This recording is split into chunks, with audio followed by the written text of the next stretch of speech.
అందరికీ నమస్కారం. ఈ రోజు గాంధీ జయంతి అక్టోబర్ 2 సందర్భంగా మా ఇంటికి స్పెషల్ గెస్ట్ గా వచ్చిన సాధ్విన్ గారు గాంధీజీ గురించి కొన్ని డౌట్స్ అడుగుతారంట. సో చాలా థ్యాంక్స్ సాధ్విన్ గారు. అడుగు, గాంధీజీ గురించి ఏం డౌట్స్ ఉన్నాయి?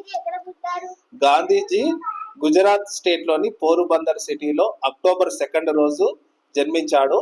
అతని తల్లిదండ్రులు వచ్చేసి మోహన్ దాస్ కరమ్చంద్ గాంధీ, తల్లి వచ్చేసి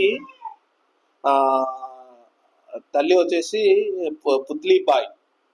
ఇంకా నెక్స్ట్ క్వశ్చన్, గాంధీజీ దక్షిణాఫ్రికాలో చదువుకున్నాడు, లండన్ లో కూడా చదువుకున్నాడు. సో మేజర్ గా న్యాయ శాస్త్రంలో పట్టా కూడా పొందాడు. తర్వాత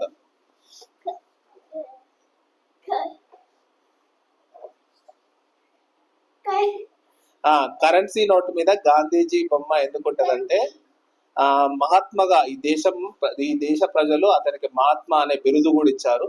సో అందుకని భారతదేశ గవర్నమెంట్ ఎప్పటికీ గాంధీజీ బొమ్మను భారతదేశం యొక్క కరెన్సీ మీద ముద్రిస్తుంది, అతన్ని మహాత్ముడిగా అభివర్ణిస్తుంది కూడా. ఇంకా లాస్ట్ క్వశ్చన్,